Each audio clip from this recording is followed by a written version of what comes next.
I want this chance to show you that your God in karate is so much nonsense. And that's quite easy to do. I know Kung Fu. Show me.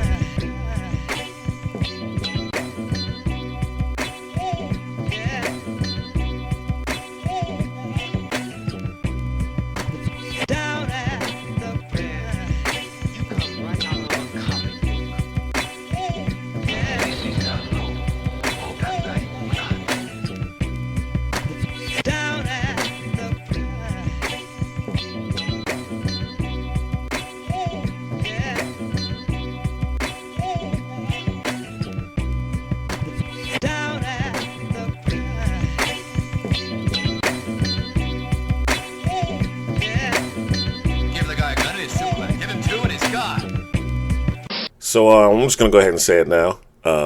I fucking called it.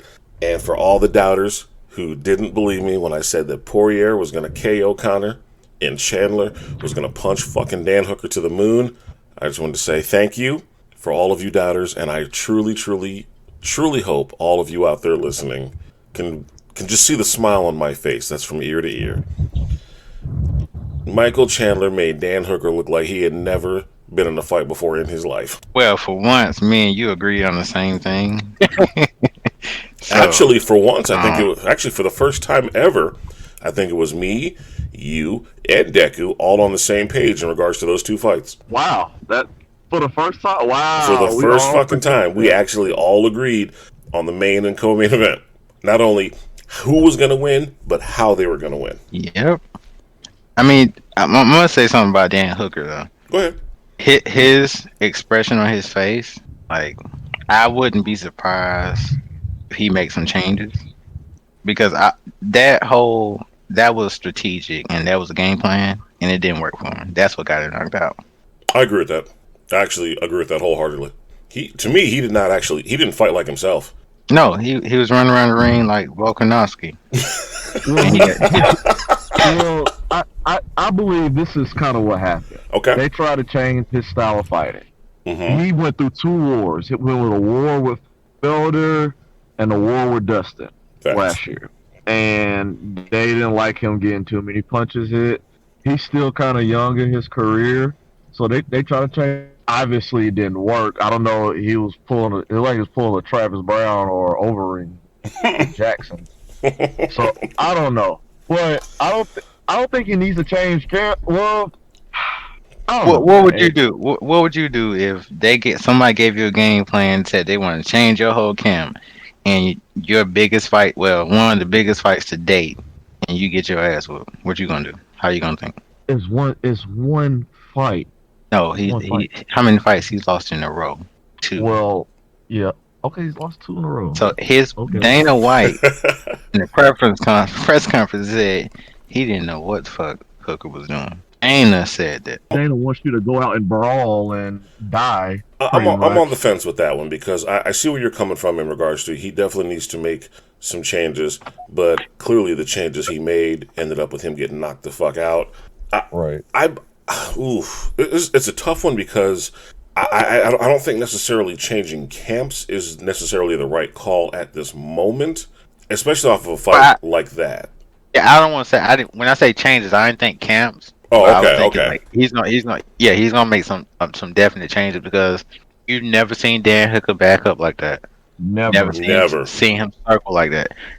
Again, that camp, that was Volkanovski 101 on everybody, and him backing away, backpedal on his back foot, got him knocked out. I thought his lateral movement was pretty good. His circling was pretty good. I actually thought his movement was fine until he started backing up. And then once he started backing up, I mean, it was just, the writing was on the fucking wall at that point. And even Teddy Atlas said it.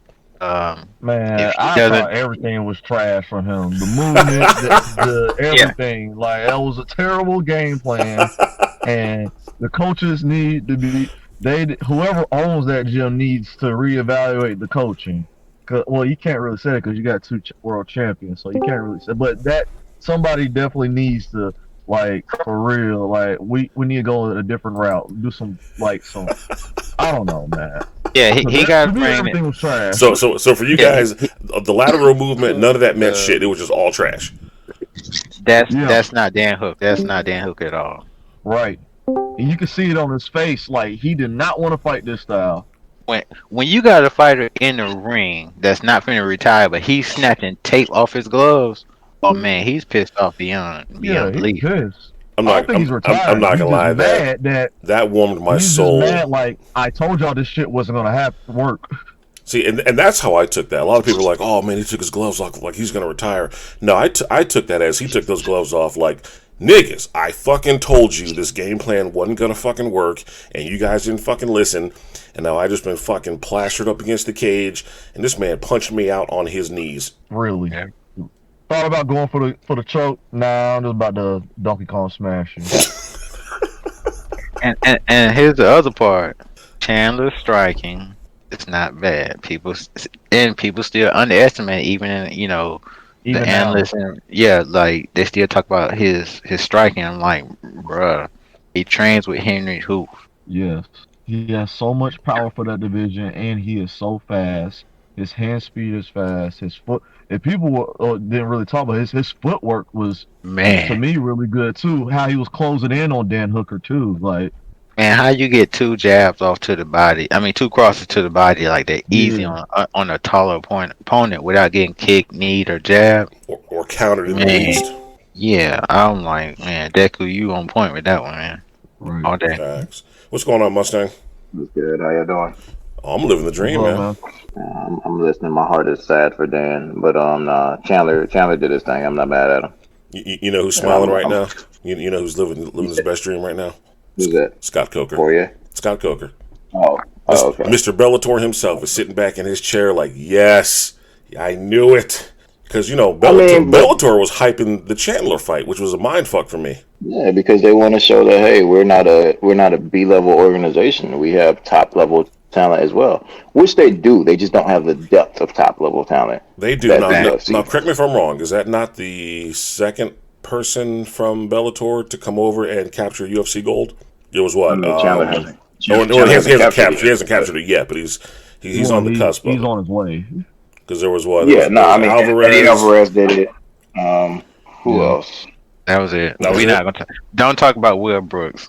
We will never, ever mention Will Brooks. What about Dave? David Branch didn't come from Bellator, did he? He was WSOF. Yeah. OF, yeah. Yeah. Okay, so you're right. It's just one so far, but I mean that's still a good look for Coker. I mean, if Chandler captures UFC gold, I mean he could be like, yeah, cats from Bellator coming over to the UFC and just taking the titles. You know what? Like they're sitting there talking. All I want to see. I just want to see Oliveira fight for a title fight. This recency bias thing is really pissing me off, man. People sitting there talking about but I will say Hooker had a good line at the press conference. He was a pre-fight presser. He was like, yeah, old Charlie Olive said he couldn't make the weight. He's like, I got broomsticks thicker than that guy. I was dying. So I mean, that's a good line, but I mean, that line is absolutely worthless when you cap off the evening staring up at the lights. Yeah. Nah, I'm with you. Nah, but so what I would want to see is I want to see Poirier versus Oliveira and give it to Chandler next. Not going That's to what I want to see. Hell, what? Well, Poirier is like he's not going to fight Chandler, so I know he doesn't have a choice in it if he wants that belt. Yeah. But if the UFC wants to be fair is fair, which I mean maybe they will, maybe they won't. I say you give it Olives versus Poirier, and that's the title. When has Dana ever been fair? What's the money fight? It's good sometimes. I mean, but like money fight. When you say money fight, let's be real. Like Chandler versus Poirier isn't a money fight. It's a good fight. It is now. No, it's not. It's not.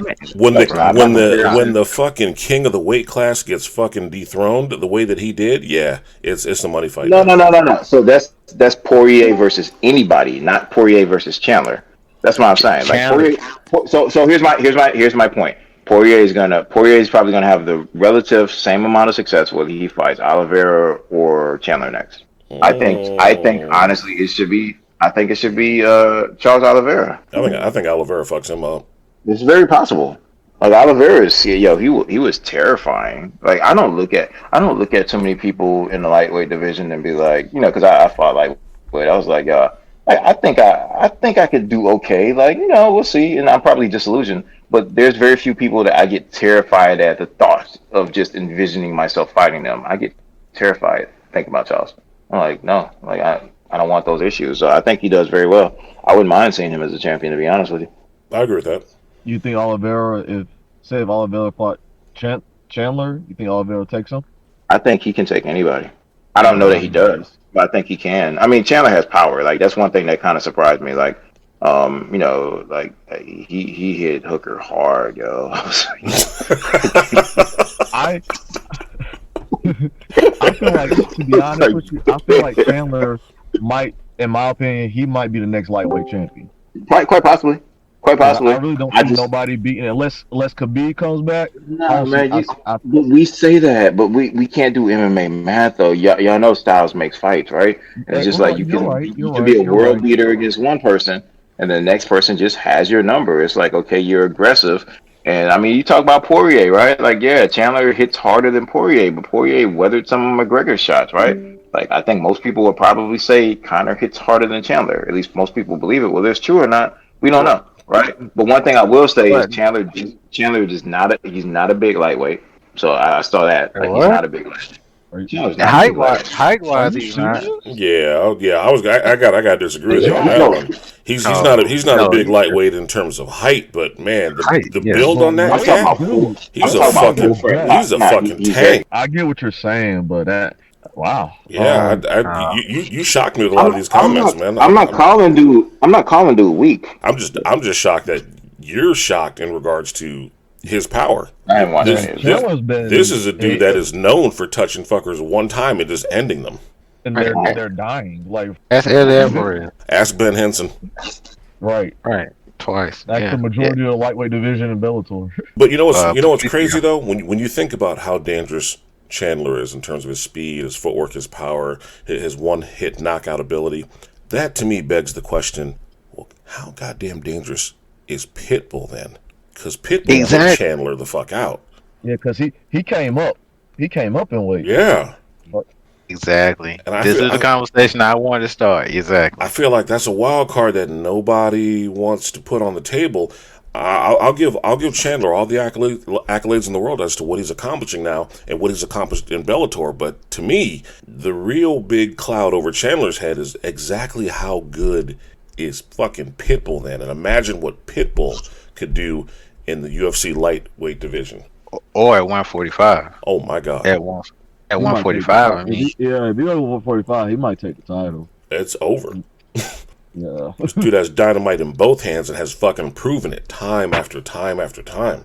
This is a guy that literally touches you with a jab and you rethink your entire career. I honestly think Hooker would still be laying there if that was Pitbull. Like you said, that's how good Pitbull is. Oh shit, what's up, UTBABYA? What up? Oh shit. Welcome back, sir. Thank you. It's good to be back. Good having you, man. You get to check out the fights this past weekend? I got to watch them this morning via, all the proper legitimate means. There you go. And yeah, man, that was there's some fun happened last night.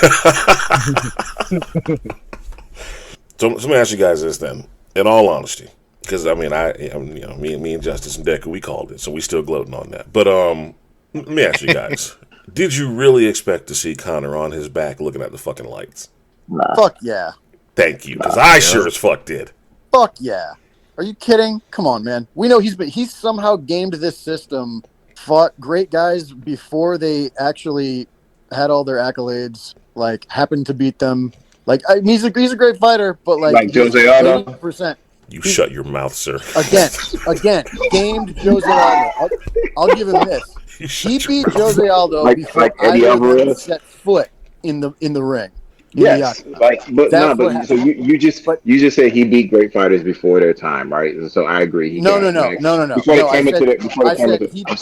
He baited Jose Aldo into the mental game, which was which was great. He's got a super high fight IQ, but again, like some of his wins are against dudes before they really got their chops and became who they were. Either before or on the downward slope, because as much as Eddie Alvarez fan I am, let's call it what it is. Yeah. That dude's one jab away from having the brain to be like a bowl of Jello. I mean, Right. but you can't. I mean, he was the sitting champion at that time. I can't agree with that. Eddie Alvarez. What? Come on, Mustang. Hey, Come on. No. Come on. Stipe was the champion. Let me give you comparison. Okay. Right? Woodley, right? Okay. Like when Woodley lost the belt, right? Then you could say, all right, that was the beginning of his just decline. Like Woodley has never been the same since. I'm sorry, you say that was the beginning of his decline? No. Yeah, I think so. Yeah, that was one. Really? That's my thought. Really? After Usman. Woodley ran into the great Usman. Oh, God damn it. When he lost the belt. Fucking hell. Yeah, that's when he lost the belt. Great Usman, and that was it. He was never the same. No, he lost everything in the Wonder Boy fights. Facts. Nah, he lost. Those Wonder Boy fights took a toll on him. Okay, so if you look at those previous fights against Wonder Boy, that's when we really started to see Woodley when he sat back on his back foot and he lolled around waiting for that one right hand. Nah, so you're confused. I think you're confusing his game plan and strategy with his like ability to get it done. If you go back to the Nate Marquardt fight, he did the same thing. He fought Nate Marquardt in Strikeforce. It was the same exact thing. Nah, so Woodley fought Nate. He fought Marquardt before his time. Like as a matter of fact, I remember doing a seminar with Nate before he actually took that fight while he was in training camp for that fight, whatever. Like Woodley was unknown, man. He was a wrestler who had learned how to strike. You're not talking about the details of the fight, though. I ain't talking about the fight. So he did it. Right. He did it against Marquardt. He did it against Darren Till. He did it against Wonder Boy twice. He did it against, right. That's my point. But so my point is he's had success in it, right? And for you to say like, you know what, like he's declined because he does this. No, he didn't decline because he does this. He declined because he got his ass murked by Usman. And then after that, then he ran into somebody. And then he ran into somebody. It's not just damage though. That's the thing. Like you have had your ass whooped in the gym before, right? Correct. Yeah, it's like we all have, right? They're for everybody in here. But there's one person, at least one person, where it's just like you remember those ass whoopings so badly that it just takes the motivation out of you. And whether you're fighting that person or somebody else, like that's what goes, right? It's not necessarily like, okay, the physical ability isn't there, like the fast twitch muscles aren't there, the reflexes aren't there. It's some type of PTSD where it's like, yo, I got my ass beat so bad that my confidence is gone. And I can try and project it and I can pretend like it's there, but in the back of my mind, I'm sitting here questioning the shit out of myself. Like I hear everything you're saying, and I'm not disagreeing with any of you, but I'm just from my point of view, from where I'm sitting, that didn't begin with Usman. I saw that decline with Wonder Boy. That's when I saw him becoming really hesitant, him not wanting to engage the way that he was before, him being comfortable just leaning up against that cage waiting for that big right hand. I saw that predominantly in the Wonder Boy fight. By the time he got to Usman, in my opinion, Woodley was shell-shocked at that point. You can call it PTSD, you can call it punch drunk, you can call it whatever you want. Usman put him over his knee and fucking spanked him. And it's been just a steady decline since those fights. I mean, it could have went either way, to be honest. It was a draw. It was a majority draw. I agree with you on that one, Justice. That first fight should not have been a draw. He in my opinion, he destroyed Wonder Boy. You got an argument. Your second fight, you got an argument. But that first fight, that I thought Wonder Boy die in there. Like, let's be honest with you. I mean, okay. I said some people. I'm gonna play ringleader on this one. Again, everyone's making some good points. I'm not gonna say anyone's wrong. I'm not gonna say anyone's right. I'm just gonna go back to feeling myself in regards to how right I was with Conor getting the shit outboxed out of him and looking up at the fucking lights. And I will be happy to invite this argument with anybody that feels like Poirier has not become a far better fighter than their first meeting. I agree.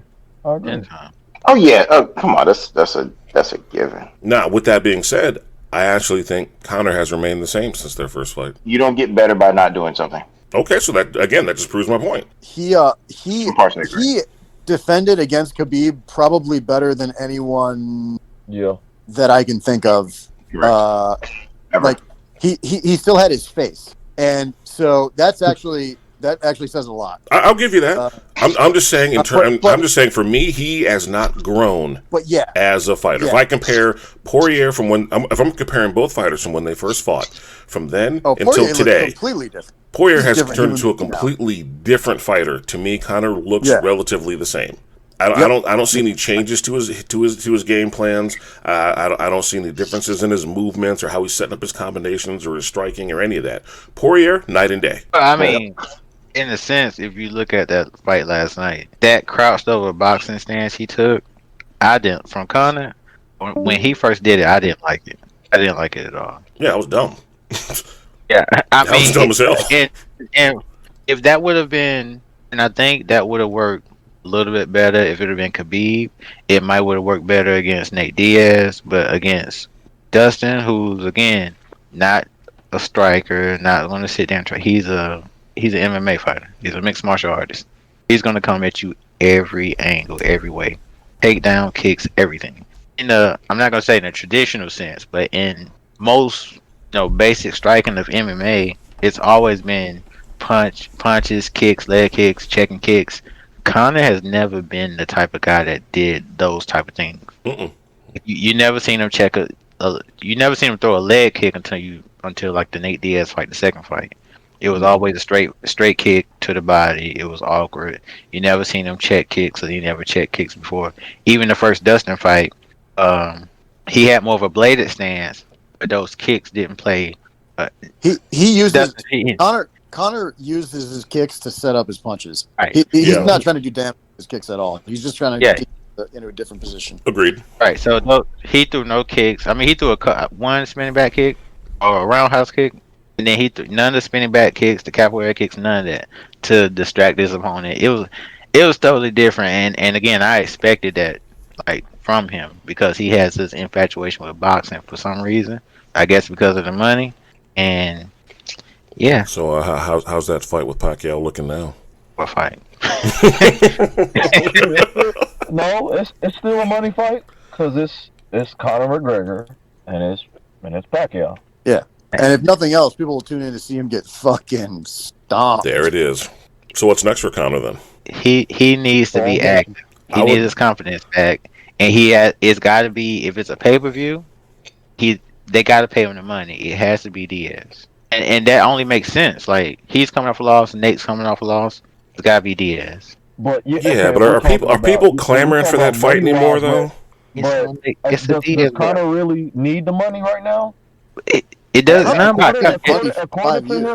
According to him, he's trying to get back to that title. According to him, if he's trying to get back to that title, I feel that he needs to fight Gaethje then.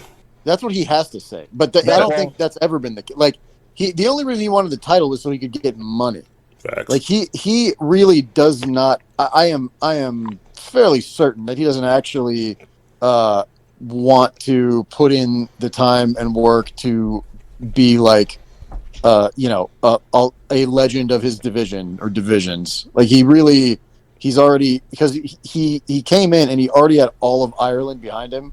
So he already had notoriety, he already had fame, and he was just looking for the bag.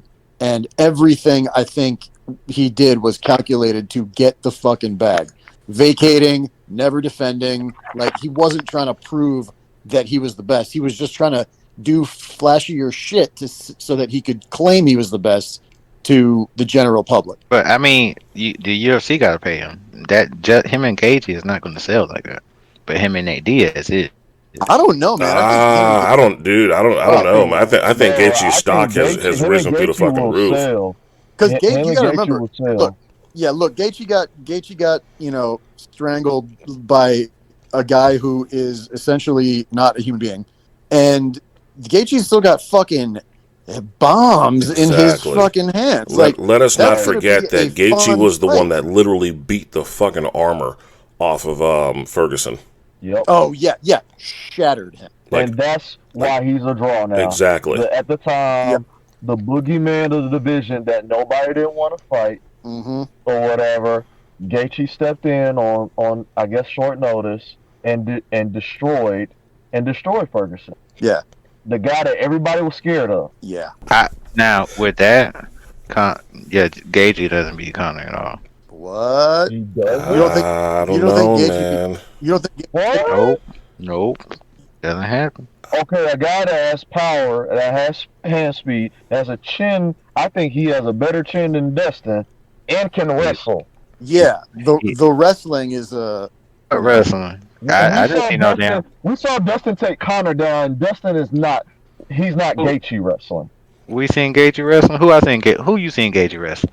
Well, Because the last time I seen him, but he can. I seen him on his damn back.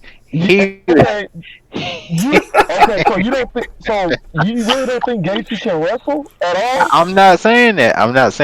Like I said, if Dustin was able to take Connor down, and Dustin is not a really good wrestler to me. Imagine what a D1 wrestler can do. I think all of you are overlooking Gaethje's best weapon. Fuck the D1 wrestler. Fuck that chin. It's the leg kicks. Gaethje does to Connor what he has done to so many people back in WSOF, and he shuts Connor down with leg kicks. I don't think he does because he's coming from an orthodox position. He doesn't give a fuck. It don't matter which stage. Okay. Gaethje's damn near half retarded anyway. He's just gonna throw for them leg kicks for the sake of throwing them. Remember this on this episode. Episode 28. That Connor would not be fazed by anything Justin Gaethje does in the fight. Remember this. Wow. Okay. You make it seem like Dustin's just gonna go in there and just lay down in the middle of the cage. He ain't gonna lay down, but he catching hands, and you're gonna see there's a difference. All right. So then with that being said, what's next for Hooker?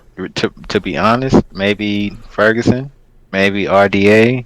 I mean, he's gotta get back on the horse. I can see either one of those. Either one of those would be an entertaining fight. A rematch with Paul Felder, because that fight was. I mean, Felder came off the damn couch. Yeah, he's got to go back and, like I said, figure out, him and his team, they got to get on the same page. They have to, because whoever formulated this game plan, I have to agree with Deku wholeheartedly. Whoever came up with that fucking game plan should be kicked in the dick twice, because that was horrible. Because, like, when you look at Dy Davis and Poirier in that fight against Dan Hooker, and he walked up to Poirier during that second, after the second round, he was like, "You having fun yet?" And Poirier was like, "Yeah, I'm having fun." Mm-hmm. So it's got to be.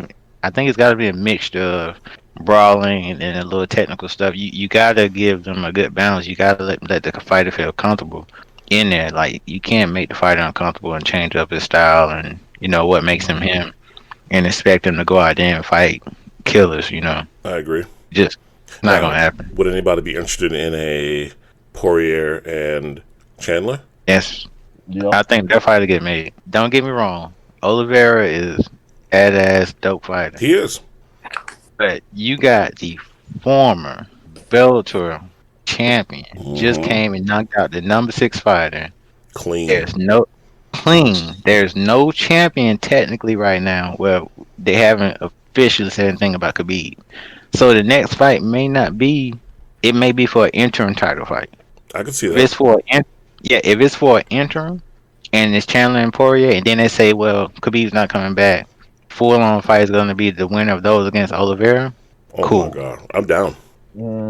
I don't like that. I like the matchups, but you still with the interim. You kind of holding up the division, and Khabib already said, like, hey, I don't want to hold up the division. He and to Khabib's mind, he's not trying to fight no more. The only option is if Chandler can win. That'll be the only way if Khabib deems him fit to come out of retirement. That'll be the only way, because he's beat everybody else except for him and Oliveira. I need Khabib to stay his ass on the couch. Yeah, because regardless, he obviously he didn't see nothing with Chandler knocking out Hooker. Obviously didn't see nothing. He didn't see nothing with Dustin. But he already beat Dustin. Knocking out with Connor or whatever. In his mind, he's already did that to Connor. If that didn't impress you, he ain't coming back. I mean, I'm impressed with what Chandler did, yes. But I would be more impressed if Chandler did that with a Dan Hooker who was fighting how he normally fights. While we're on the subject, let's talk about this Michael Chandler promo. I don't care what you guys say. That was the greatest to me. Stop Thank it. you. Stop it. Ric Flair, Thank you.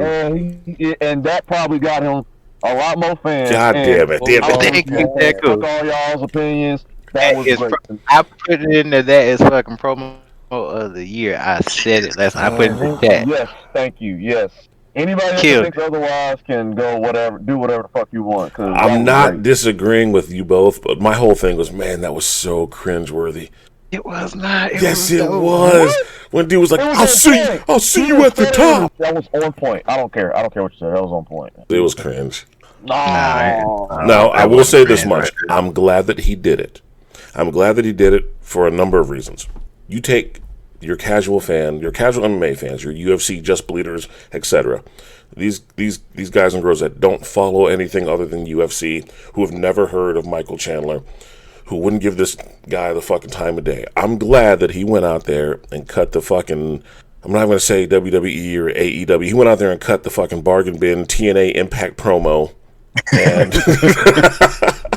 And, and I'm glad that he did that, because if people found that as cringeworthy as I did, that's going to make people want to see him potentially die in the UFC cage. It's going to make people look up his previous accolades. It's going to make people take notice of Chandler. So on that aspect, I'm glad that he did that. Now, so I didn't see the promo. What made it so cringe? Oh, the whole delivery, man. Like, fuck, dude. Cringe. It was not cringe. Man, it was not cringe. Was it like when Chael Sonnen is like talking shit like he did back in the day, only now it's like sounds like your dad like trying to be, cool? It sounded like a kid that Chael Sonnen would have babysat tried to imitate Chael Sonnen while taking a shit. Wow, you're smoking dick. No way. Oh, excellent. Well, now I gotta look it up. You do. It is an absolute thing to behold. And wait. Here we go. Here we go. Ladies and gentlemen, your winner, draped in the stars and stripes, Michael Chandler. Welcome to the UFC. You have waited a long time for this moment. Man, did you maximize it tonight? The microphone is yours. Congratulations. So absolutely blessed to be here. It's been such a long road, John. A lot of ups, a couple downs, but every road has led me to this. Just a small guy from a small town who got beat down a couple times, pulled himself up by his bootstraps, dusted himself off. Title shot soon.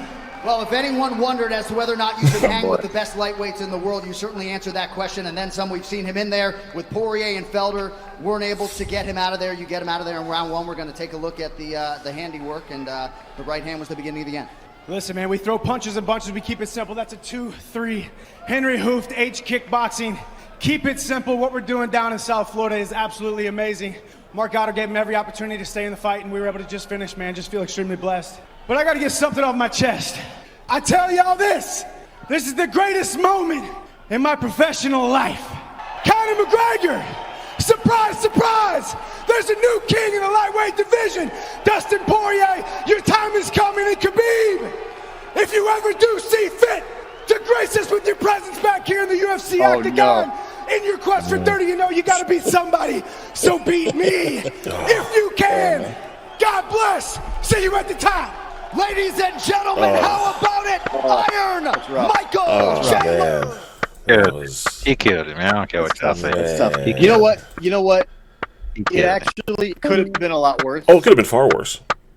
But, I like his energy. I like what he was trying to do. Definitely was trying to, set himself up for his next fight. Oh, yeah. Which is, you got to do. Can't hate on it. Mm-hmm. He's just we gotta work on that character. Whatever character he's going for, we need to storyboard it a little bit more. It was the Ric Flair promo. Focus groups. It was a Ric Flair promo. Yeah. Really? You guys got Ric Flair out of that? What? It was a Ric Flair promo. Really? You don't remember the That's what you got out of that? No. Oh, Ric Flair committed. Facts. Ric Flair committed to his character. That was he at the end he started to, but he didn't really have planned out what he was going to say, I think. That was 1997 ECW Chris Jericho. Yeah, that's exactly. No, I'm not saying he was Ric Flair. What I'm saying it was a Ric Flair promo. It was because he's not a wrestling fan, so he got the idea from Cormier and Ariel Helwani. Fair. That's fair. That's fine. Just yeah. Yeah. Taz, I don't think it was as bad as I thought it was going to be. I don't think it was. It was cringe, but it wasn't like. No, it wasn't. It wasn't like. It wasn't the worst. Dude? Who was that dude? I'm coming fuck. when you go ahead. Oh yeah. But Sterling. I can't believe Yes. y'all. Oh, it wasn't that. That was rough. Yeah, we coming on your ass. Wait, what? Oh God. I'm not hating. I'm just, I just had to get that off my chest, Another thing I wanted to get off my chest, I wanted to see what you guys thought about this. Good old Herb Dean and that unique stoppage of Rodriguez and Ribas. Man. No, he did his job. He did his job. He didn't touch nobody. He did his job. And, yeah, that's pretty much it. It wasn't That's pretty much it. He was about to stop it, but he was like, nah, she's still defending. And Bro, she was dead. No. He was like, he basically gave this girl a green light to beat on a corpse even more. So what is this, like the third or fourth time this has happened with Herb now? Mm-hmm. It's become a trend. Yeah, this is a 2020 problem. hasn't been really good with him with like early stoppage or bad stoppages. Yeah, but we're in 2021 now, so I'm just saying, the whole 2020 he was shit. Like he was pure shit when it came to bad stoppages. Like when my girl says like, "Yo, what is wrong with her? I thought he's supposed to be one of the best in the business." I'm like, I don't know. I'm starting to think Herb's on the take. I'm starting to really think that now. I'm starting to think he's putting bets on some of these fights because he is just allowing people to just repeatedly die. Yeah. Herb may need we may need to light up his social media, just as a fandom in general. That he does, and he has a bad stoppage in every event. Yeah, I just realized something. Because nobody's like trying to take away. He has been up until recently. He was the best in the game. Yeah. And after John McCarthy, he was second best. Yes, he was. John stepped aside and started doing his thing with Bellator or whatever, and like Herb was the man. Yeah, you think he's better than You think he's better ref than what's the big bald head guy? Mergliata? Yeah, Big Dan. Shit, yeah. Think so? I mean, when Herb up until about up until recently, 4 or 5 UFCs. Herb was pretty much untouched. I mean, he basically he was like 100 and whatever and 0. Like you really couldn't find a match that he did not referee as best as it could have been refereed up until about 6 months ago. COVID hit. The beginning of last year. Oh, maybe. Yeah, I guess it was. Time's flying by. So up until about a year and a half ago, and then I don't know. We can all say that. We'll just blame it on COVID. Yeah, I'm just gonna need Herb to get his shit together. I'm just gonna end it on that note. Herb, I need you to get your shit together. And I also just realized I didn't do the fucking intro for the show at all. Oh shit! Yeah, so I'm gonna go. I'm gonna hop right into that. Yeah, I'm gonna go ahead and do it right now. I'm just gonna edit that as we go. But let me clear the throat. Ladies and gentlemen, thank you for tuning in to another exciting edition of H8L Presents Fist Fights and Fried Rice. I am your host Taz, and brought with me this evening, I have a wonderful group of individuals who is sharing their knowledge in regards to everything right and wrong in the world of combat sports. Starting us off, a man that truly needs no introduction. Ladies, gentlemen, this cat rolls 15 inches deep. He is the Dirk Diggler of the H8L. He is the Bastatch himself. He is the weed smoking, 40 drinking, racial slur yelling. I was playing. None of that's true. I bring to you a one, Lobo. I was born ready. Yes. Racial slur. That's right. Racial slurring and all. Also joining us this evening, returning to us after a long hiatus, the yin to my yang, as cool as the other side of the pillow, my brother from another mother. I bring to you the true voice of a generation, UTBABYA. UTBABYA. Don't call it a comeback. Hell yeah. See, we needed you on the Warriors episode, so you would have got that reference. Also joining us, we have returning to us after another long hiatus. He's getting prone for doing this, but we're thankful to have him here regardless. It's dark as midnight.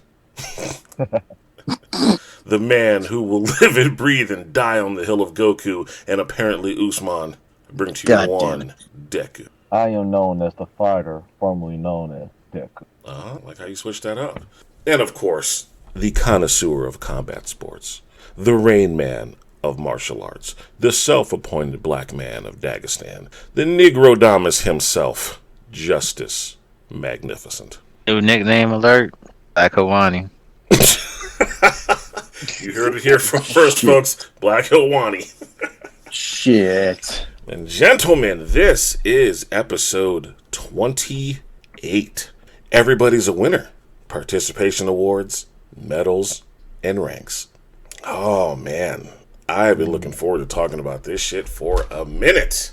So now that we've went over some UFC facts and trivia and so forth, what are your thoughts on participation awards and medals and weekend ranks and certificates and participation black belts from certain arts? I guess we'll get to that as the conversation goes into play. I'm going to start with you, Deku. What are your thoughts on everybody getting a trophy or an award, whether it be for a fight or a competition, whether you win or lose? I do not like it.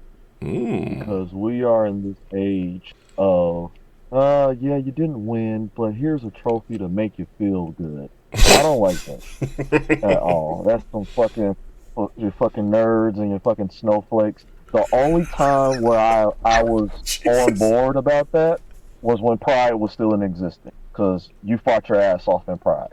See, I'm glad you brought that up. You may have been fighting someone 100 pounds heavier than you. Exactly. So I'm glad you brought that up, because I got to piggyback off that as well, because I really went back and forth in regards to this particular topic, because I was like, man, I can see the benefit in both. But then I started thinking about it.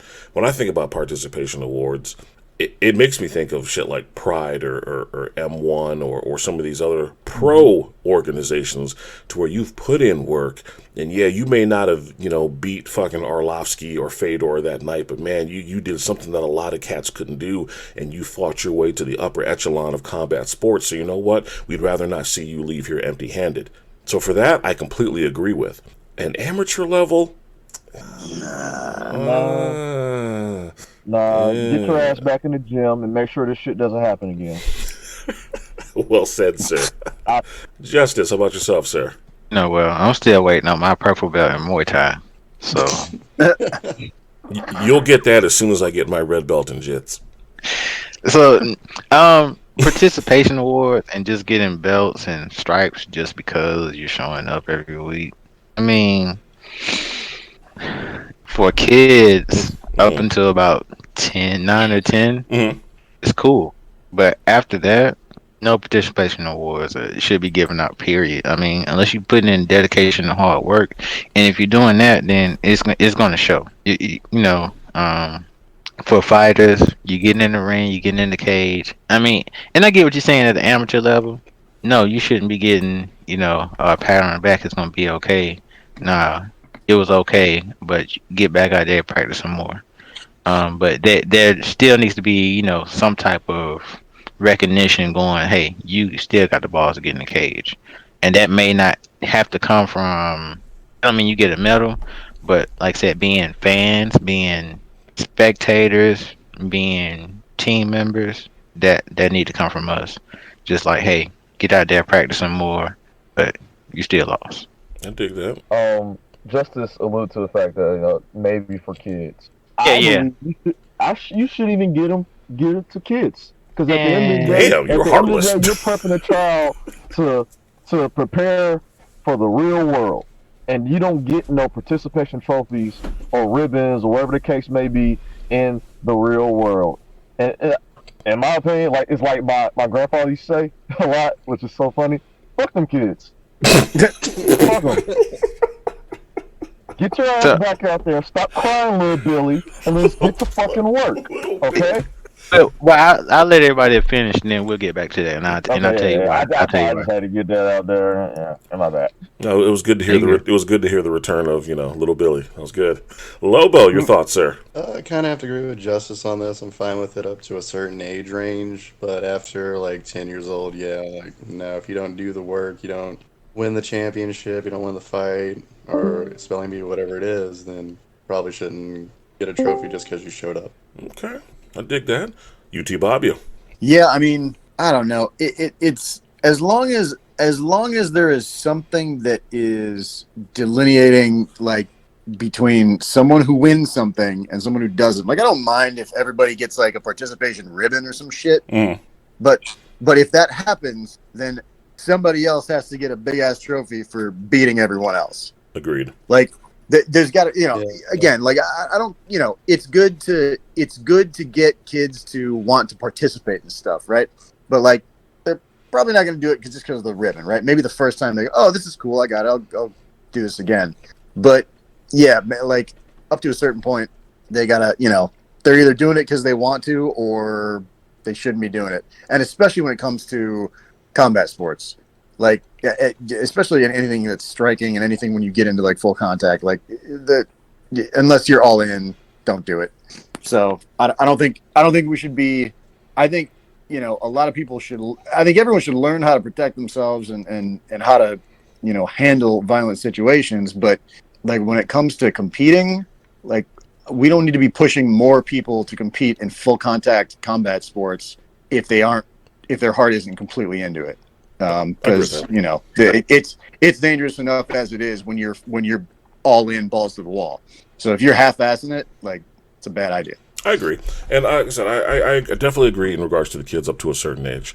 I'm all for your fucking special patch on your gi, your little stripe on your belt, but especially to keep kids interested and motivated and wanting them to carry on training in martial arts and passing it down to the next generation and so forth and so forth and so forth. I completely agree with that, and I'm completely down for it. Where I tend to check out a little bit is when you start talking about the teenagers or the young adults or the adults where it's like, hey, you've been coming to 15 classes in a row, so let me go ahead and put this black piece of tape on your orange belt.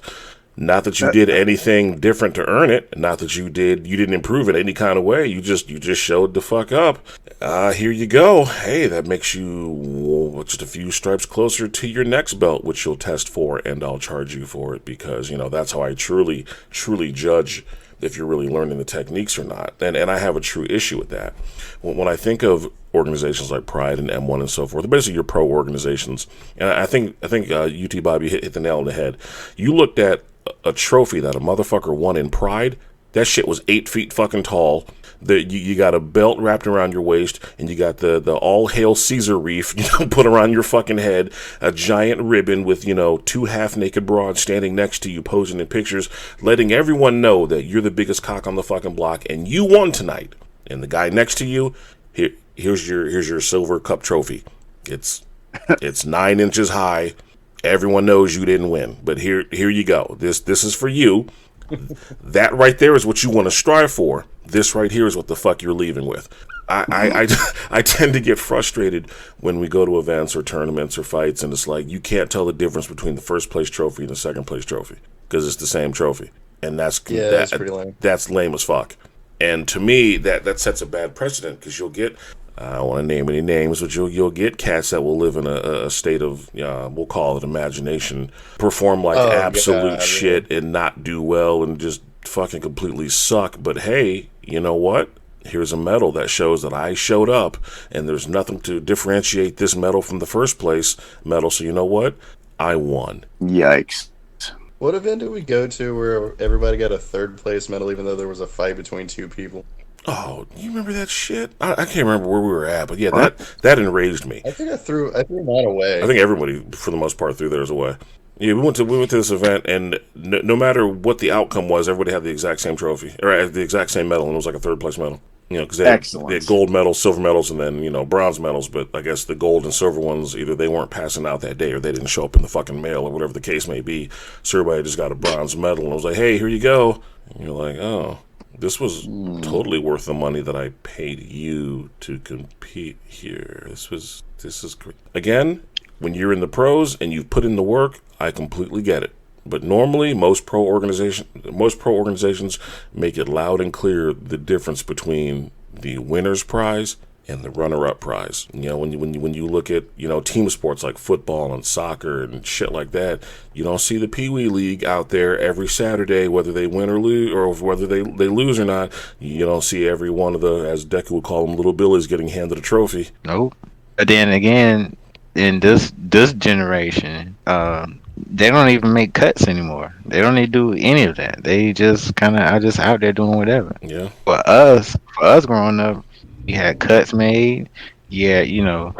Oh, I remember you had being to practice. I remember being on the wrestling team, man. You having to wrestle for a spot. Right. So because you only had varsity and JV, and if 3 motherfuckers show up in the same weight class and all 3 of them want to argue about who's going to be in this weight, okay, we're going to wrestle this shit out. Somebody going to be varsity, somebody going to be JV, and nigga hold his towel. Like, I don't know what else you're going to do. Well, I'm sure Deku probably remembers this, but back when he first started training with me, you couldn't just be on the fight team. Like, right. I had 10, maybe 10 or 12 slots, and you fighting the motherfucker next to you to get on that slot. Right. We need to get back to that. Yeah. Yeah. You're right. Because Deku could tell you, man, back in the day, like when I made it out there, like, hey guys, we're gonna be going to this tournament. Oh, how many people are you bringing? I'm bringing 10. Oh, okay, cool. These are the weight classes that I'm looking for. Oh, there's 4 of you in this weight class that want to fight. How many of you are willing to go up or down? Oh, none of you? Okay, well, we're gonna settle this easily. Here's some gloves. Here's the timer. And whoever wins, they on the team. It's nothing personal. I mean, yeah, some feelings got hurt, but for the most part, you know, everyone understood. Mm-hmm. Yeah. That's just how it was, man. Like, I definitely feel like that's something that's lost, that needs to make its way back.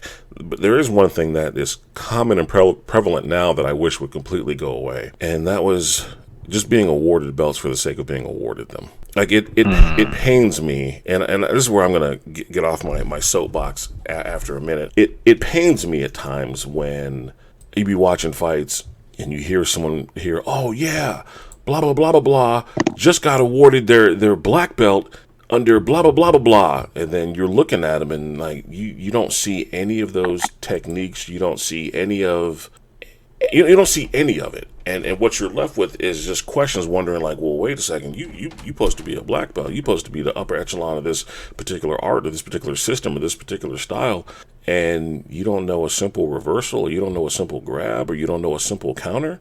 I mean, granted, yeah, things obviously are different as you're getting fucking punched or kicked in the face, but you should still have some wherewithal in regards to what to do. BJJ. That's all I'm saying. I'm gonna be another rapper jack for popping off at the mouth with shit I shouldn't have said. Alright, stop what you're doing, because I'm about to ruin the image and the style that you used to.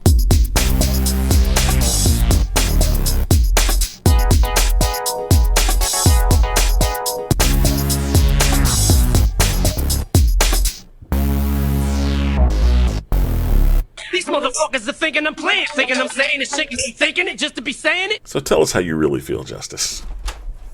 You know, it's kind of crazy that nowadays BJJ is like the new karate from the 80s, where they're just awarding belts to people. It's like Karate America.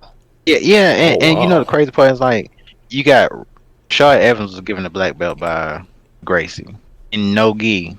Like, I didn't know no gi BJJ existed, had belts. Tyron Woodley, he tapped out Darren Till with the Dars after punching his brains out. He gets a black belt, but then goes and get wrestle fucks by Usman and out grappled by Gilbert Burns, who's also a black belt. And then you're just giving away, you know, belts. And here's the thing about it. Let's just tell the story and tell the truth. These guys are wrestlers. Gi has its functionality. No gi has its functionality when it comes to combat. If you're getting out grappled by a wrestler, catch wrestler, whomever it is, stop awarding belts to people just because, you know, they do certain things. because of like just stop. It's stupid. It's dumb, and it just waters down the whole art of it. I mean, don't get me wrong. You don't tell the truth about the history of it anyway. So when you go back to it, shit. Ooh. you don't tell the truth about it. Yeah, you don't tell the truth about the history of how it came about and the different grappling systems that you taking stuff from and added to it from. So stop saying, stop giving out these belts and saying, this guy's a black belt. No, he's a wrestler. He can control you on the ground. He has a certain control. So he's at a certain level. That doesn't mean he's a black belt, because if he meets somebody that's really a high level black belt, he gets his ass whooped. Definitely, man. I feel the same in regards to Muay Thai to an extent.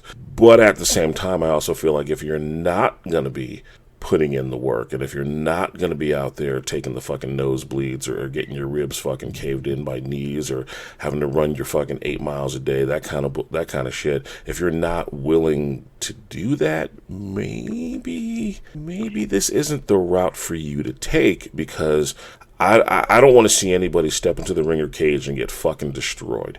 And Deku's trained with me long enough to know, because we've seen it God knows how many times. You get that cat that'll come into the gym and they got the nicest fucking gear. Man, they got their Tiger Muay Thai 5000 fresh off the fucking assembly line shit, fresh to death, clean as a crisp $100 bill fresh out the fucking ATM machine, and has no idea how to put a cup on, or have no idea how to fucking strap on their shin pads properly. Or my personal favorite is not even know how to wrap their hands. And I get it, man. I know we live in a different time now. I completely get it. People don't have the time to invest 10, 12 years into a particular art in order to, start from the bottom and work their way up to whatever fucking level. I get that. But if you're not willing to put in the time, then maybe don't do it. Because I couldn't imagine me showing up to the fucking soccer, to the fucking, Manchester United, being like, hey, what's up, guys? Yeah, I've done nothing to earn the right to be here. Funny story, though. I watched Bend It Like Beckham, and I thought to myself, you know what? I could fucking do this. So I just, I cashed out my 401k, got myself a flat here. Is that what you guys call them, flats? Fuck yeah. So here I am. So, what do I need to do to go ahead and get that jersey? Go ahead and hit that starting line. I'm trying to get me one of them Spice Girls. So what's up? What do I gotta do? No, I don't know a fucking thing about soccer. I don't know what positions you're talking about. I just know I can't use my hands and I gotta kick the ball and there's a whole lot of running. That's all I know. You get fucking laughed out of there. No, I'm not saying every coach needs to be a fighter. I am not saying that at all. There are some world-renowned coaches that have probably never been punched in the fucking face. Then you have some world-renowned coaches that have gone in there and fucking got punched in the face and got their shit smashed in. You have your coaches who are just students of the game, that they just live, eat, sleep, breathe, and die by combat sports. Yeah, I think that is one of the things where I know for me, I would rather, again, there's no knock on anybody, that hasn't fought. Right. But if you fought before, even if you got a losing record, I would rather train up under you than that guy who has that $1,300 certification, because I know you've been in it. I know you got the experience. And if your head's in the right place, you're gonna be like, all right, these are, and you're honest, you're gonna be like, all right, these are the mistakes that I made. This is how you avoid those mistakes. Exactly. Facts. I always think about one of my old coaches, back at V's Kickboxing Academy in Richmond, Virginia. I always think about, what he used to tell me back in the day. He would always say, Taz, you'll hear me talk far more about my losses than you ever will about my wins, because I ain't learned shit from my wins. I just know I was the better man that day. But when you find yourself face down, ass up, yeah, you reflect on some shit that got you there. And then that's what motivates you to go back into the fucking gym and train harder and be better.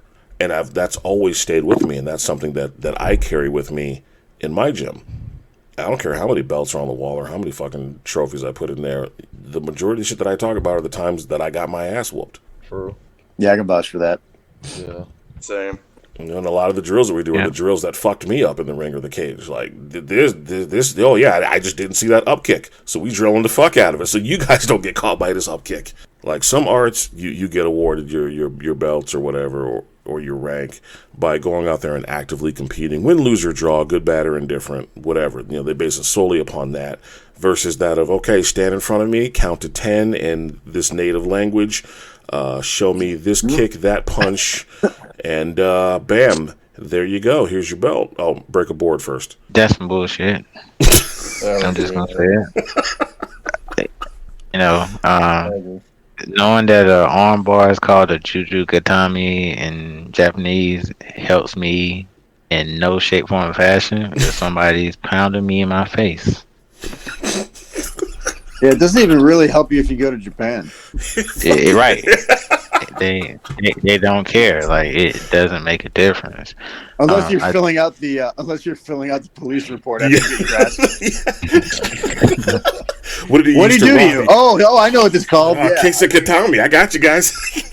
Yeah. I've been able to count to 10 in Japanese since I was 7, and it's helped me none. And I think that's the thing. I think if you're gonna test, at least for ranking, I do like the old school Kyokushin, how they do it, where you have to actually fight people. And I get it. You have to spar with people. I'm all for that. Sparring, showing you the technique, that's fine. But just a demonstration of I can just do an armbar, or I can just throw a kick or throw a punch in a certain manner, helps you none at all. Boxing doesn't have it. You don't have anybody saying, hey, I can throw a jab cross and now you're level 2. You should be awarded for the work that you put in. And I'm a big believer in that style of testing. UTBABYA, you remember them days. Even coming from a traditional Taekwondo background, I guarantee nothing was fucking just handed to you. Oh, so our belt testing was, you basically did, so it was like at the end of a class, and then you would do like another full, like probably like an hour-long class, and then the testing itself was afterwards. It was about another hour, because you basically did another class where you were evaluated on every single thing that we did, including sparring. Right. And I saw plenty of people not pass. Like, you got tested, and if you weren't up to what the instructor expected of you, then you didn't get the belt. Exactly. Deku, how about yourself? When you were coming up training, how many chances did you get to fuck up before you just weren't awarded shit? Once, twice. If my wrestling coach was nice enough in high school, I got cut twice from varsity. 9th grade year, okay, yeah, you're a freshman. You're gonna make it 10th grade year. 10th grade year, yeah, bro, you gotta be back on JV. Oh yeah. Oh my, I ain't gonna lie, this show was like really like pissing me off because I really hate and low, because I know I was not that athletic guy, but I was a hard worker. I had to work my ass off. Nothing was given to me, and I'm pretty sure nothing was given to you guys. And it was, you got chewed out. Mm-hmm. You lose a match on Friday. You get fucking chewed out, but then you got to run stadium stairs for the dual meet tomorrow. Oh yeah, you running the fuck out them laps. I think the worst part about this fucking like snowflake culture that we're in is it right. Does exactly the opposite. It does a complete disservice to the kids that you're not telling they need to fucking get their shit straight. Like, agreed. It's not giving the right feedback for them to improve, so they will never improve. And that's the biggest problem with it, I think, is because, like, look, I don't care. You want to make someone, you want to help someone's like self-esteem, fine, whatever. But you had better be doing the right things and giving them the right the accurate information, so that they can make the changes that they need to make to grow. Dude, that was fucking perfectly said. Yeah. Fuck. I couldn't say it better myself. Man, you know what? I'm ending this segment on that. I don't think anybody's gonna come up with a better fucking line than that. Fuck. No, not at all. That was... Bravo, sir. Bravo. God damn. Welcome back to the show. Fuck. Thank you.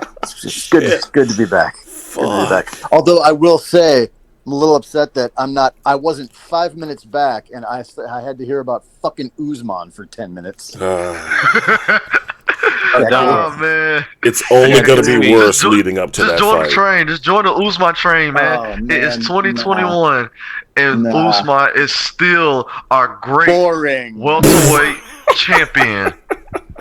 Yeah. Usman is AIDS. That's what that is. He is AIDS. Usman is like the sound I make when I have to watch him fight. I'm like, ugh. Usman. Oh.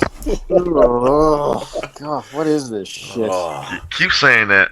Because once he beats Gilbert Burns, there's nothing you guys can say. By way of foot stomp fuckery? Yes, and crotch sniffing. Yeah.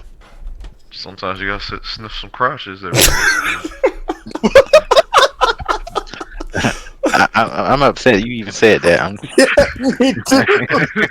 I just love how he crept that in there on that. Jesus Christ. That's not getting cut, buddy. Oh no, I'm leaving that in. You made that bed. Lobo, sir, it's that time.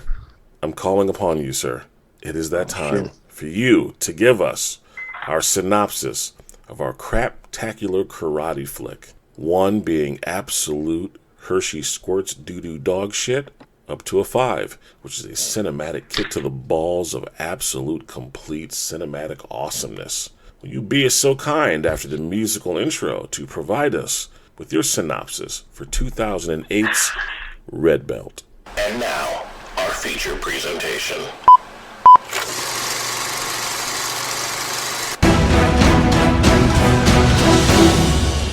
The Redbelt is the film about a guy who just can't seem to catch a break with his jiu-jitsu school.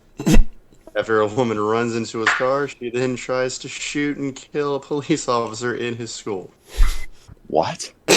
This happens in this movie, I swear to God. Yeah, he's being completely honest. Girl gets into a wreck, pulls out a gun, and then shoots a police... Well, he's not dressed as a cop in the moment, but yeah, she tries to shoot and kill him.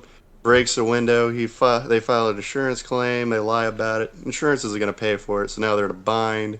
They meet an actor who's a piece of shit. Get even more in a bind. Have to do a jiu-jitsu tournament in order to pay off the bills. Man, this movie sucks. Yes! Oh, man. Lobo, fantastic, sir. That was the best synopsis I've ever heard. I didn't enjoy this film at all. Dude, you've been on a fucking roll lately. Bravo, sir. They do some other shit. This movie sucks. The fuck part is he actually hit all the finer points of that movie synopsis. It's literally that was the full arc of the plot. Huh? He's spot on. Something about there's something about some colored marbles or some shit. Fucking yeah, there's like a colored marble thing where they if you get a black marble, you get a handicap. So now this tournament is tying people's arms behind their backs to fight a full grappling match. What? What the fuck, dude? Yes. Also, apparently, in this universe, there's only one red belt in Brazilian Jiu-Jitsu, and he just like sees this dude fight basically like a hallway fight with a dude, and then gives him his red belt, like, you are grandmaster now. Yeah, he was awarded apparently the highest honor in Brazilian Jiu-Jitsu. Wait, there's more. Oh, by all means, sir. He wasn't even Brazilian. Nope. The guy who awarded him the belt. He was not. Ooh. It was Dave Adesanya? Inosanto. Yeah. Inosanto. Thank you. It's crazy you guys remember the names to these wonderful characters of these movies. Oh, yeah. Wait, what character? No, wait a minute. Wait a second. Dan Inosanto's a real guy. I'm talking about like the actual, like the role that they're playing. I don't even remember. Oh, okay. I mean, that was a movie. I mean, come on now. I was about to say, you don't know Dan Inosanto then. I mean, shit, I don't know. Unplug your mic. There's one part I did forget. Yeah. I still love. He was like. I was so glad that he made that cameo in fucking Game of Death. Oh my god! To me, he stole the show in that motherfucker. That nunchuck fight was fucking legit. Yeah, didn't he have the Chris? Yeah. Yeah. Or maybe it was Bruce Lee had the Chris when he was fighting against them. Whatever it was fucking great. Ooh, 2008's Redbelt. This Oh, there's 2 parts I forgot to mention. Can I mention those? Oh, please, by all means, please, sir. Okay, so after they find out the whole insurance scam is not going to work, the police officer guy decides to shoot himself to save the honor of the school. Wow. Yeah, man. Oh, and then after the back alley fight where this guy somehow wins against John Jock Machado, the Japanese guys decide to award this dude a historical, like, basically Japanese treasure belt to him. And Tim Allen's in this movie. As an aging movie star. He's just a complete dick. Man. I mean, it sounds phenomenal. It's underwhelming. I'm trying. I'd rather watch the y'all coming up with these weird words and saying this underwhelming and phenomenal. The movie sucked. Okay, it was straight ass. Okay, like it was terrible. Like, dude, like, oh, underwhelming or whatever. Like, come on. Wow. You guys are trying to in the Stephen A. Smith's dictionaries of words of dictionary. Like, come on, man. I also didn't understand the philosophy of the main guy. He believes that fighting is a martial artist. Oh, dude. It sounds like the only thing that would have made this movie better is a cameo from like David Carradine. I don't even think David Carradine. I don't even think they could have got his corpse to show up. Yeah. Well, when was this 2000 what? 2008. It was 2008. He would have still been alive. I think he was still alive. He was still alive, God, probably jerking off in a closet.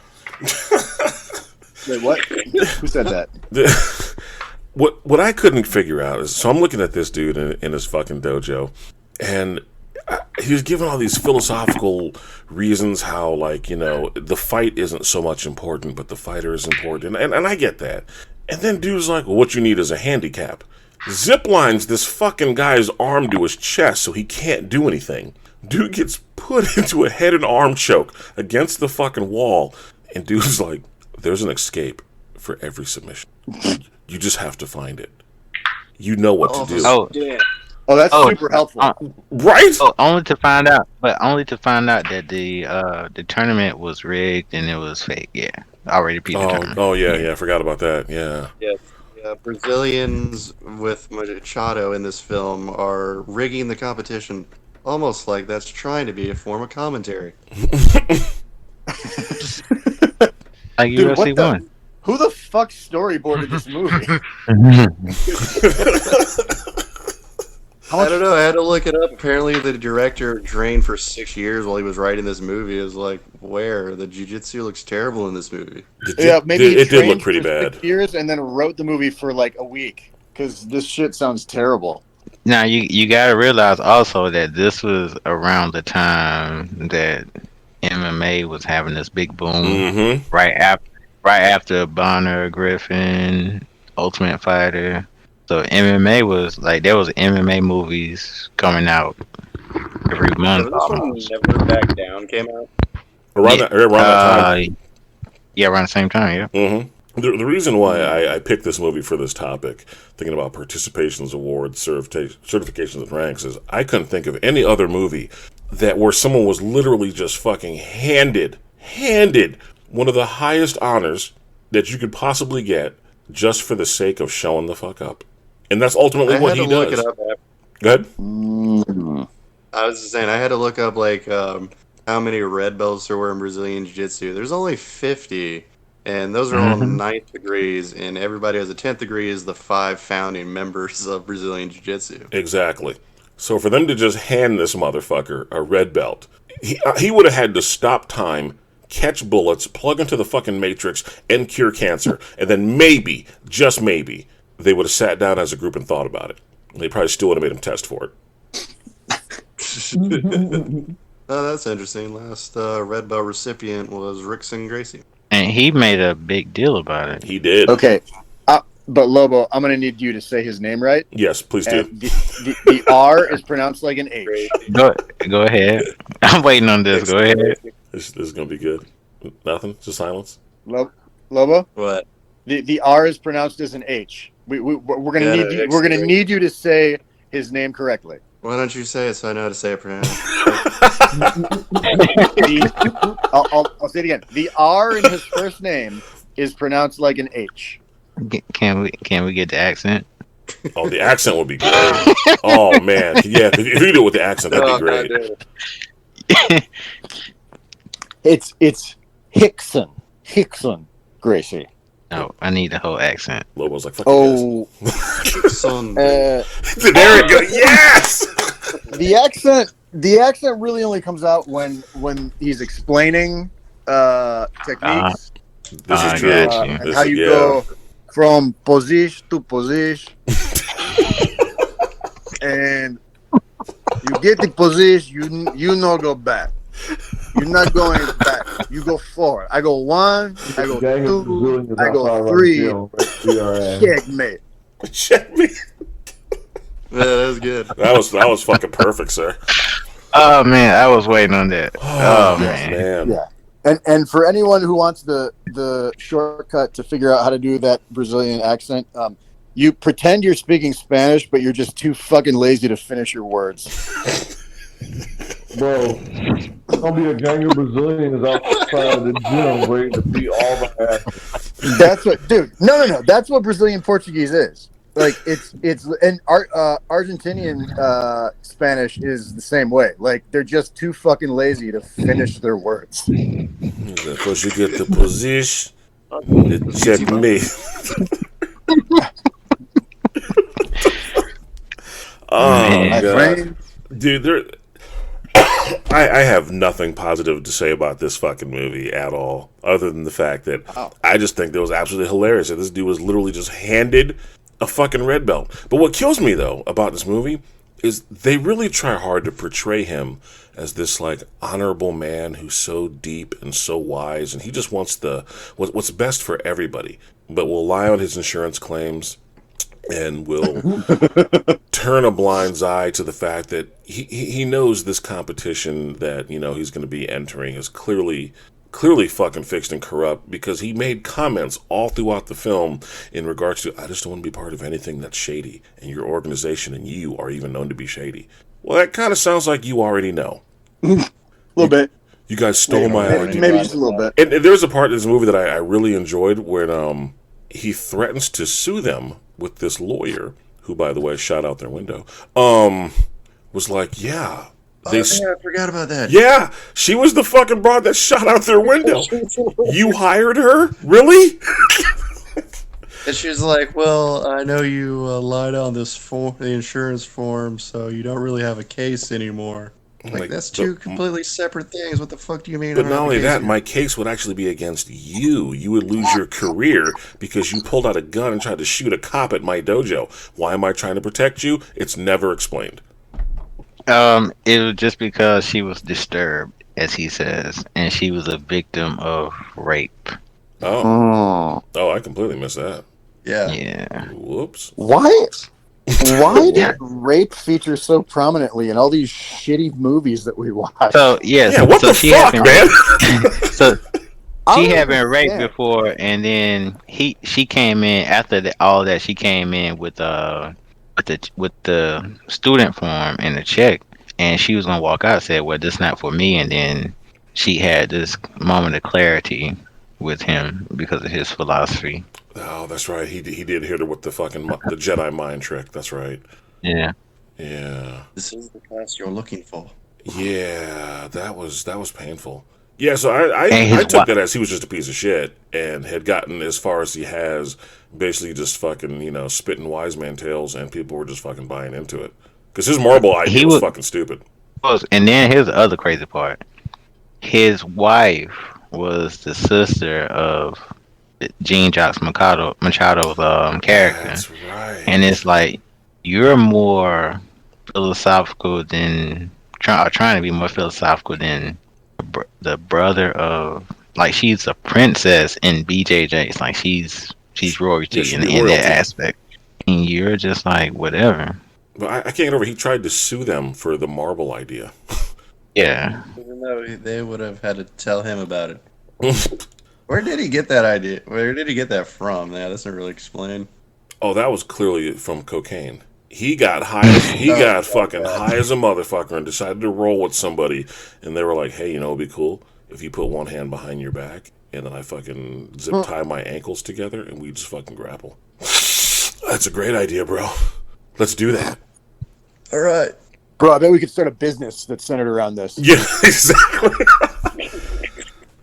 So for me, much like last week's The Purifiers, this is getting a solid 1 for me. Wow. That is going to be a 1 for me, too. Yeah. Lobo. This movie has redeeming factors. It gets a 1 for me, too. Deku. Okay. This shit's getting a 0.5. 0.5.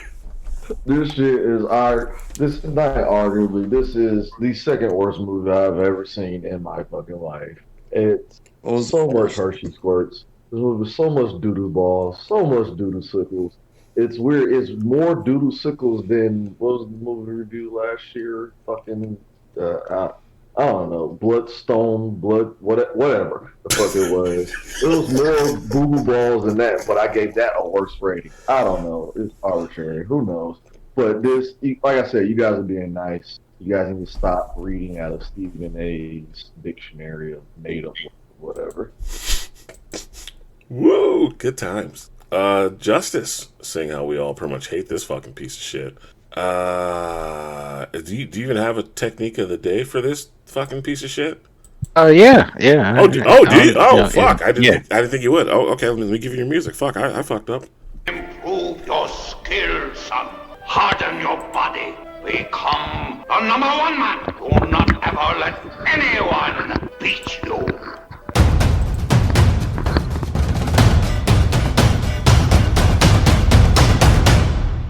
All right, so the terrible technique of the day from this terrible movie is going to be the ending fight scene with I forgot the black guy's name against the Brazilian guy, Jean-Jacques Machado. Jean-Jacques had the guy in a rear naked, well, not really rear neck, but he had his back, had him in a choke, and was choking him out. He should have been out if you were counting, but in movie time, I guess, 7 seconds you hold somebody's carotid artery, you don't pass out. You get some type of strength, and you start doing, and you revive yourself like Hulk Hogan used to. And he just kind of he runs up the wall, escapes the real naked, and then appears to put the same choke onto Jean-Jacques Machado's character, and in that same amount of time, this Brazilian jiu-jitsu master was put to sleep. So yeah.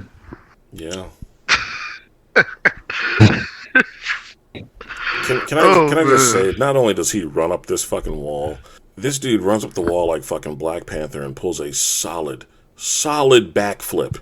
Even though dude is still holding on to his neck, he pulls off a solid backflip and somehow manages to escape the hold and reverse the hold, all before landing on his fucking feet.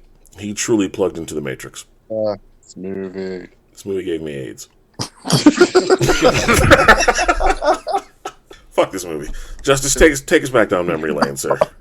Back in the days when I was young, I'm not a kid anymore. Back in the days when I was young, I'm not a kid anymore. Back in the days when I was young, I'm not a kid anymore. But some days I sit and wish I was a kid again.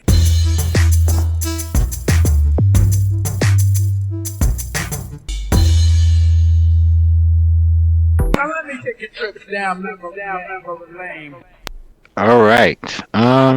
So this week we have Dream Organization from Japan. All right. Silence. All right. Okay. Yeah. Okay. Yeah. So yeah, Dream from MMA. This was made back in. There was a list of tournaments, but this was back in 2007, I think 2006. They had a lot of end of year tournaments. You had some champions like the best middleweight in the world, Gegard Mousasi. Yeah, Alistair Overeem, who was heavyweight champion. You had Shinya Aoki, Bibiano Fernandez, Marius can't think of his name, but he fought in Bellator. He was knocking people out left and right. Russian guy. So yeah, it was a pretty good, pretty decent organization. Check him out, look him up. Especially you want to see some good Gegard Mousasi fights. Again, he is the best middleweight in the world. Ooh. But yeah, couldn't agree more. Well, gentlemen, that was all I had for episode 28, Participations Awards. Everyone's a fucking winner. Let's get the fuck out of here. Be sure to listen, like, share, and subscribe for all the latest episodes, news, and updates. Follow us on Facebook and Instagram at fistfights.friedricepodcast or at H8L.muay thai. On Twitter, follow us at H8L_Fight Talk.